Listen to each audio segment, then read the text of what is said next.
Քարոզարշավի 11-րդ օրը քաղաքացիական պայմանագրի առավոտը Արաբկիրում սկսվեց միջադեպով։ Պատերազմի ժամանակ եղբորը կորցրած կնոջ հետ զրույցը վերածվեց թեժ լեզվակռվի։ Դուք գողացել եք իմ հայրենիքը, դուք շարունակում եք գողանալ իմ հայրենիքը։ Մի րոպե, դուք իմ ազգի մի ամբողջ երիտասարդ սերունդ եք ոչնչացրել։ Ինչ էիք անում։ Երկիր ենք սարքում, պետություն ենք սարքում։ Դուք եք կանդել, Ղարաբաղով թարանել եք։ Եվ ես ասում եմ, ենք Ղարաբաղի ակցենտով մասկավորվածները, որ բան են տարածում վիդեոն, դուք փախած լակոտներ եք, հանեք ձեր մասկեց, այս տահակներ, այդ փախածներ, այ մեր երեխեքին հակառակորդի առաջ մենակ Ղարաբաղի ակցենտով մասկեքով վիդեո են տարածում, ասում ենք դուք վախկոտ համբալներ եք, ովքեր փախել եք մարտադաշտից։ Էմոցիոնալ ֆոնը պահպանելով Փաշինյանը սպառնալիքներ հնչեցնելով ակնհայտ ատելության խոսք տարածելով հրապարակեց դիմակավորված անձանց մի տեսաուղերձ, որտեղ Արցախի բարբառով մեղադրանքներ են հնչեցվում իշխանության հասցեին։ Հաթաթ գտնելի են, տեսեք ովքեր եք,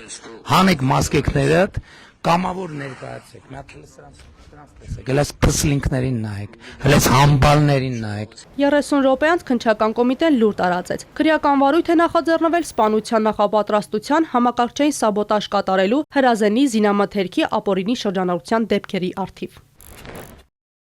Ինքնություններն անհայտ անձինք որսացել են համակարգչային ցանցում պահվող ընդհանուր օգտագործման համար չնախատեսված եւ համակարգչային կապի միջոցների օգտագործման հաղորդվող տվյալը ատելության եւ անհանդուրժողականության շարժառիթով ուղիղ եթերի ժամանակ խուլիգանական դրդումներով զուգորդված վարչապետի նկատմամբ նրա պետական եւ քաղաքական գործունեության հետ կապված քաղաքական հայացքներով պայմանավորված տարածել են սպանություն իրականացնելու իրական վտանգ պարունակող սպառնալիքի տեսանյութ։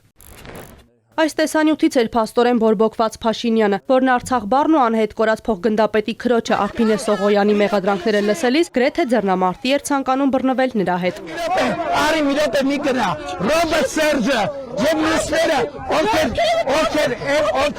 մի րոպե հանգիստ։ Եթե լիներ հաղթանակած երկրի կորուստ կամ գոնե մի քիչ արժանապատիվ պարտված երկրի կորուստ, ես անհամեմատ ավելի թեթև կտանեի այս ցավը։ Ինքը պղծեց ամեն ինչ։ Բավական չի, որ կորցրեցինք մեր հայրենիքի զգալի մասը եւ շարունակում ենք կորցնենք եւ Աստված մի արասցե, եթե վերընտրվի, ես չգիտեմ մեր հետ ինչ ա լինելու, ինչ թուրքական վիլայեթ ենք դառնալու։ Սպառնալիքների լեզուն կամ այդ խոսույթը մենք անընդունել ենք համարում ընդհանուր առմամբ, որովհետև ըստ էության կրկին փոխանակ մենք խոսենք առարկայական ծրագրերից, սպասվող փոփոխություններից, եթե իշխանության գա որևէ ուժ, փաստորեն կենտրոնանում ենք եւ օգտագործվում է այնպիսի մի խոսույթ, որը հրահրում է եւ ագրեսիա հասարակությունում, եւ ատելություն, եւ անհանդուրժողականություն։ Ըստ էության մեզ համար կարեւոր է, որպեսզի բոլոր կողմերը, բոլոր մասնակցող կողմերը կամ իրենց համակրող անձինք եւ այլն զուսպ լինեն եւ պահպանեն էթիկայի եւ բարեվարքության կանոնները։ Գերդոզավորված ատելության խոսքը օրվա ընթացքում տարածվեց քաղաքի այլ փողոցներում նույնպես։ Մեղադրանքներ ու պիտակավորումներ ընդդիմադիր ուժերի ներկայացուցիչների հասցեին։ Մանյակը, սեքսի նախարարը որտեղ ա եղել պատերազմի ժամանակ։ Կկտրեմ արա։ Համբալներ տնով տեղով, ամբողջ ցեղով։